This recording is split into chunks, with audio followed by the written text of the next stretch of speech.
ಯೆಹೋಶುವನು 1ನೇ ಅಧ್ಯಾಯ 6ನೇ ವಾಕ್ಯ. ನಿನ್ನನ್ನು ಕೈಬಿಡುವುದಿಲ್ಲ, ತೊರೆಯುವುದಿಲ್ಲ, ಸ್ಥಿರಚಿತ್ತನಾಗಿರು, ಧೈರ್ಯದಿಂದಿರು. ಈ ವಾಕ್ಯದಲ್ಲಿ ದೇವರು ಯೆಹೋಶುವನ ಸಂಗಡ ಮಾತನಾಡುತ್ತಾ ನುಡಿದಂಥ ಸಂಗತಿಗಳನ್ನು ವಿವರಿಸಲಾಗಿದೆ. ನೋಡುವಂಥ ಸಮಯದಲ್ಲಿ ಮೋಶೆಯ ಮರಣದ ನಂತರ ಈಗ ಇಸ್ರಾಯೇಲ್ಯರನ್ನು ಕಾನಾನ್ ದೇಶವನ್ನು ಸ್ವತಂತ್ರಿಸಿಕೊಳ್ಳುವ ಹಾಗೆ ಮುನ್ನಡೆಸುವುದಕ್ಕಾಗಿ ನೇಮಿಸಲ್ಪಟ್ಟಂಥ ಯೆಹೋಶುವನನ್ನು ನೋಡಿ ದೇವರು ಕೆಲವೊಂದು ವಾಗ್ದಾನಗಳನ್ನು ಮಾಡಿ ನಂತರ ಹೇಳುತ್ತಾ ಇದ್ದಾರೆ, ನಾನು ನಿನ್ನನ್ನು ಕೈಬಿಡುವುದೂ ಇಲ್ಲ, ತೊರೆಯುವುದೂ ಇಲ್ಲ, ಸ್ಥಿರಚಿತ್ತನಾಗಿರು, ಧೈರ್ಯದಿಂದಿರು ಎಂಬುದಾಗಿ. ಅಂದರೆ ಯೆಹೋಶುವನು ಹೋಗುತ್ತಿರುವಂಥ ಪ್ರಯಾಣ, ಮುಂದೆ ಮಾಡಬೇಕಾಗಿರುವಂಥ ಕಾರ್ಯಗಳು ಸುಲಭವಾದವುಗಳಲ್ಲ. ಯಾವುದೇ ಸಂದರ್ಭದಲ್ಲೂ ಇನ್ನೂ ಹೇಳಬೇಕಂದರೆ ಅನೇಕ ಸಂದರ್ಭಗಳಲ್ಲಿ ಅವನು ಭಯಪಡುವಂಥ, ದೇವರು ಇದರಲ್ಲಿ ಜಯವನ್ನು ಕೊಡುತ್ತಾರೋ ಇಲ್ಲವೋ, ಕೈಬಿಟ್ಟು ಬಿಡುತ್ತಾರೋ ಎಂಬುದಾಗಿ ಆತಂಕ ಪಡುವಂಥ ಹಲವು ವಿಷಯಗಳು ಇವೆ. ಆದ್ದರಿಂದ ದೇವರು ಅವನನ್ನು ಸಂಧಿಸಿ ಪ್ರಮುಖವಾಗಿ ಅವನಿಗೆ ವಾಗ್ದಾನ ಮಾಡುತ್ತಾ ಇರುವಂಥದ್ದೇ, ನಾನು ನಿನ್ನನ್ನು ಕೈ ಬಿಡುವುದಿಲ್ಲ, ತೊರೆದು ಬಿಡುವುದಿಲ್ಲ, ನೀನು ಸ್ಥಿರಚಿತ್ತನಾಗಿರು, ಧೈರ್ಯದಿಂದಿರು, ನಾನು ನಿನ್ನ ಸಂಗಡ ಇದ್ದು ವಾಗ್ದಾನವಾಗಿ ಕೊಡಲ್ಪಟ್ಟಂಥ ಈ ದೇಶದಲ್ಲಿ ನೀನು ಸುಖವಾಗಿ ಜೀವಿಸುವಂತೆ, ನಿನ್ನನ್ನು ಹಿಂಬಾಲಿಸಿ ಬಂದವರಿಗೆ ಅದನ್ನು ನೀನು ಹಂಚಿಕೊಡುವಂತೆ ನಾನು ಕಾರ್ಯಗಳನ್ನು ಮಾಡುತ್ತೇನೆಂಬುದಾಗಿ ಧೈರ್ಯಪಡಿಸುವಂಥ, ಬಲಪಡಿಸುವಂಥ ವಾಗ್ದಾನಗಳನ್ನು, ಮಾತುಗಳನ್ನು ನುಡಿಯುತ್ತಾ ಇದ್ದಾರೆ. ಈ ದಿವಸಗಳು ನಿಮ್ಮ ಜೀವಿತಗಳಲ್ಲಿ ಕೂಡ ಅನೇಕ ಸಂದರ್ಭಗಳಲ್ಲಿ ಆತಂಕಗಳು, ಭಯಗಳು ಹುಟ್ಟುತ್ತಾ ಇರಬಹುದು.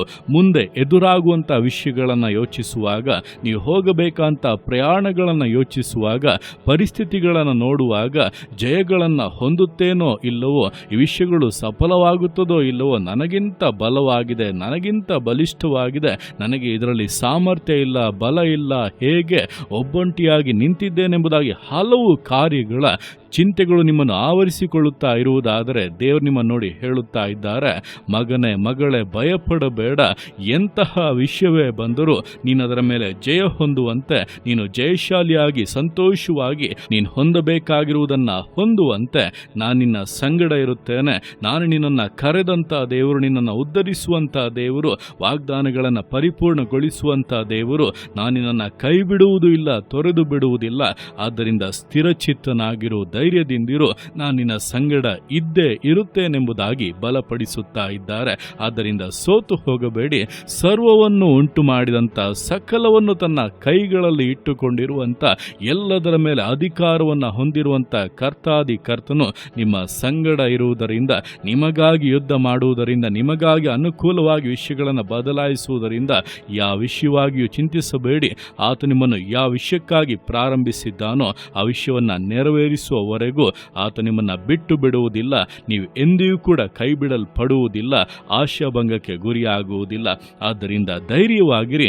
ಕರ್ತನು ಸಂಗಡ ಇದ್ದಾನೆಂಬುದನ್ನು ಅರಿತು ಆತನಿಗೆ ಭಯಭಕ್ತಿಯುಳ್ಳವರಾಗಿ ಆತನ ವಾಕ್ಯಗಳನ್ನು ಅನುಸರಿಸಿ ಜೀವಿತವನ್ನು ಮುನ್ನಡೆಸಿರಿ. ಕರ್ತನ ಮಹಿಮೆಯನ್ನು, ಶ್ರೇಷ್ಠತೆಗಳನ್ನು ನಿಶ್ಚಯವಾಗಿ ಕಾಣುತ್ತೀರಾ. ಆತನ ಆಶೀರ್ವಾದಗಳು ನಿಮ್ಮಲ್ಲಿ, ನಿಮ್ಮ ಕುಟುಂಬದಲ್ಲಿ, ನಿಮ್ಮ ಸಂತತಿಯಲ್ಲಿ ನಿಶ್ಚಯವಾಗಿ ತಂಗಲಿದೆ. ಆ ರೀತಿಯಾಗಿ ನಮ್ಮ ಸಂಗಡ ಇದ್ದು ನಮ್ಮನ್ನು ಕೈಬಿಡದೆ ನಡೆಸಿ ಆಶೀರ್ವದಿಸುವಂಥ ದೇವರ ಕರಗಳಲ್ಲಿ ಪೂರ್ಣವಾಗಿ ಸಮರ್ಪಿಸಿ ವಿಧೇಯತೆಯಿಂದ, ದೃಢತೆಯಿಂದ, ಸಮರ್ಪಣೆಯಿಂದ ವಿಶ್ವಾಸ ಜೀವಿತಗಳನ್ನು ಮುನ್ನಡೆಸೋಣ. ದೇವರ ಕರಗಳಲ್ಲಿ ಸಮರ್ಪಿಸಿ ಪ್ರಾರ್ಥಿಸೋಣ. ಯೇಸುವೆ ಸ್ತೋತ್ರ ರಾಜ, ಕೊಟ್ಟಂಥ ಈ ದಿವಸಕ್ಕೋಸ್ಕರ ಸ್ತೋತ್ರ ಕರ್ತನೆ. ಈ ದಿವಸ ನಿನ್ನ ಕರಗಳಲ್ಲಿ ಸಮರ್ಪಿಸ್ತಾನೆ.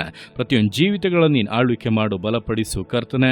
ಹೌದಪ್ಪ, ದಿವಸಗಳಲ್ಲಿ ದೊಡ್ಡ ಯುದ್ಧಗಳನ್ನು ಮಾಡಬೇಕಾಗಿ, ವಾಗ್ದಾನಗಳನ್ನು ಸಂತರಿಸಿಕೊಳ್ಳಬೇಕಾಗಿ, ದೇಶವನ್ನು ಸ್ವಾಧೀನ ಮಾಡಿಕೊಳ್ಳುವುದಕ್ಕಾಗಿ ನಿಂತಿದ್ದಂಥ ಯೆಹೋಶುವನನ್ನು ನೋಡಿ ಅವನು ಅಳುಕುವಂಥ, ಭಯಪಡುವಂಥ ಅನೇಕ ಸಂದರ್ಭಗಳು ಇದೆ ಎಂಬುದನ್ನು ಮುಂಚಿತವಾಗಿಯೇ ತಿಳಿದು ಅವನನ್ನು ಧೈರ್ಯಪಡಿಸಿ, ಅವನನ್ನು ಬಲಪಡಿಸಿ, ನಾನು ನಿನ್ನನ್ನು ಕೈ ಬಿಡುವುದಿಲ್ಲ, ತೊರೆದು ಬಿಡುವುದಿಲ್ಲ ಎಂಬುದಾಗಿ ವಾಗ್ದಾನ ಮಾಡಿ ಸ್ಥಿರಚಿತ್ತದಿಂದ ಇರುವಂತೆ, ಧೈರ್ಯದಿಂದ ಇರುವಂತೆ ಅಪ್ಪ ನೀನು ಅವನನ್ನು ಉತ್ಸಾಹಪಡಿಸಿದಂತೆ ಈ ದಿವಸಗಳಲ್ಲಿ ನನ್ನ ಕೇಳ್ತಾ ಇರುವಂಥ ಪ್ರತಿಯೊಬ್ಬೊಬ್ಬರನ್ನು ನೀನು ಉತ್ಸಾಹಪಡಿಸುತ್ತಿರುವಂಥ, ಧೈರ್ಯಪಡಿಸುತ್ತಿರುವಂಥ ಪ್ರೀತಿಗಾಗಿ ಸ್ತೋತ್ರ. ಪ್ರತಿಯೊಬ್ಬೊಬ್ಬರು ಬಲಗೊಳ್ಳಲಿ. ಯೇಸುವಿನ ನಾಮದಲ್ಲಿ ಕುಗ್ಗಿಸುವಂಥ ದುರಾತ್ಮಗಳು ನೀಗಿ ಹೋಗಲಿ. ಎಲ್ಲ ಕುಂದಿದ ಆತ್ಮಗಳನ್ನು ನೀಗಿಸು ರಾಜ, ಬಲಪಡಿಸು ಕರ್ತನೆ. ಯೇಸುವಿನ ನಾಮದಲ್ಲಿ ಜಯವನ್ನು ಹೊಂದುವಂತೆ ಸಿದ್ಧವಾಗಲಿ. ಹೃದಯಗಳು ವೈರಾಗ್ಯದಿಂದ ತುಂಬಲಿ, ಹೊಂದಬೇಕಾದ ಆಶೀರ್ವಾದಗಳನ್ನು ಹೊಂದುತ್ತೇನೆ ಎಂಬಂತ ಧೈರ್ಯದಲ್ಲಿ ಮುಂದೆ ನಡೆಯುವುದಕ್ಕೆ ಸಹಾಯ ಮಾಡು. ಯೇಸುವಿನ ನಾಮದಲ್ಲಿ ಪರಾಕ್ರಮಗಳು ತೋರ್ಪಡಲಿ, ನಿನ್ನ ಬಲವು ತೋರ್ಪಡಲಿ ರಾಜ. ವಿಷಯಗಳನ್ನು ಸರಾಗ ಮಾಡು, ದಾರಿಗಳನ್ನು ಅಪ್ಪ ನೆಟ್ಟಗೆ ಮಾಡಿ ಜಯದ ಮೇಲೆ ಜಯವನ್ನು ಅನುಗ್ರಹಿಸಿ ಹೊಂದಬೇಕಾದ ಸಕಲವನ್ನು ಪರಿಪೂರ್ಣವಾಗಿ ಹೊಂದುವಂತೆ, ಎದುರು ನೋಡೋದಕ್ಕಿಂತ ಹೆಚ್ಚಾಗಿ ಹೊಂದುವಂತೆ ಜೀವಿತಗಳನ್ನು ಆಶೀರ್ವದಿಸು, ಸಫಲಪಡಿಸು. ನಿನ್ನ ನಾಮಕ್ಕೆ ಅಪ್ಪ ಜೀವಿತಗಳ ಮೂಲಕವಾಗಿ, ಕುಟುಂಬಗಳ ಮೂಲಕವಾಗಿ ಮಹಿಮೆ ಸಲ್ಲಲಿ. ನೀನು ಅರ್ಥಗೆ ಮಾಡುವಂಥ ನಿನ್ನ ಪ್ರೀತಿಗೋಸ್ಕರ, ಕೃಪೆಗೋಸ್ಕರ ಅಪ್ಪ ನಿನಗೆ ಸ್ತೋತ್ರಗಳು. ಪ್ರತಿಯೊಂದು ಜೀವಿತಗಳನ್ನು ಅಪ್ಪ ನಿನ್ನ ಕರಗಳಲ್ಲಿ ಸಮರ್ಪಿಸ್ತಾ ಅದನ್ನು ಆಶೀರ್ವದಿಸು, ಮಾನಿಸು, ಘನಪಡಿಸು. ಎಲ್ಲ ನಿನ್ನ ಕರಗಳಲ್ಲಿ ಸಮರ್ಪಿಸಿ ಎಲ್ಲ ಸ್ತುತಿಯನ್ನು ಮಾನ್ಮನಿನೊಬ್ಬನಿಗೆ ಸಲ್ಲಿಸಿ ಯೇಸುವಿನ ನಾಮದಲ್ಲಿ ಬೇಡುತ್ತೆ ನಮ್ಮ ತಂದೆಯೇ. ಆಮೇನ್, ಆಮೇನ್.